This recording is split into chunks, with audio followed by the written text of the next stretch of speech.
Well, it is the first day of March, and this is the time of year when people really start itching to get outside. So this morning we're going to talk with Colin Berg with the Oklahoma Department of Wildlife Conservation about some of the best things to do in the outdoors this time of year. It gets you some allergies too, doesn't it? Yeah, exactly. Yeah, I've got a little bit of those going on. Yeah, I was going to put that out there. Colin said, hope I can make it through. I'm a little stuffed up, but it's good to see you, allergies and all. So we're going to start talking about paddlefish here. It's a fish that you can pursue all year long, but really this is kind of like the start of the season in terms of the Paddlefish Research Center up in Miami. That's right. We actually clean paddlefish for folks that catch them and want them cleaned. We'll pick them up and take care of them for them. They have to have a license. Besides their fishing license, they have to have a paddlefish permit. So make sure you pick up that free paddlefish permit. You're allowed one fish per day that you can keep. If you keep it and put it on your stringer, then you got to put your customer ID on there. You got to use barbless hooks. There's a lot of specific regulations. You have to actually check it in online as well. So within 24 hours of catching that fish. So it's a pretty neat fish to catch. What we call a prehistoric fish here in Oklahoma. A lot of people love to catch them. A lot of people come from all over the country to catch them. So if you get a chance, head up to Miami area and try to snag you a big old paddlefish. Absolutely. We've got the regulations on the screen, but I want to make it very clear. There are a lot of paddlefish regulations, and we couldn't fit them all on the screen, but they are fun to catch.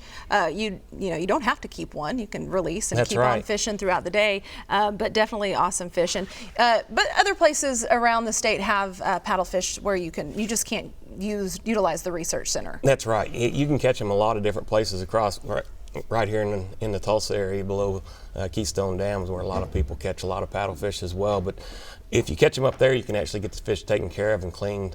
So that's a pretty neat deal, and actually get some information about the fish that you caught. So yeah, and it's a different way of fishing where you actually snag the fish. You don't use bait, so people are always surprised to hear about that. But the Wildlife Department has done such a wonderful job of just restoring this species, and they're in good health because of all the work researchers have been doing.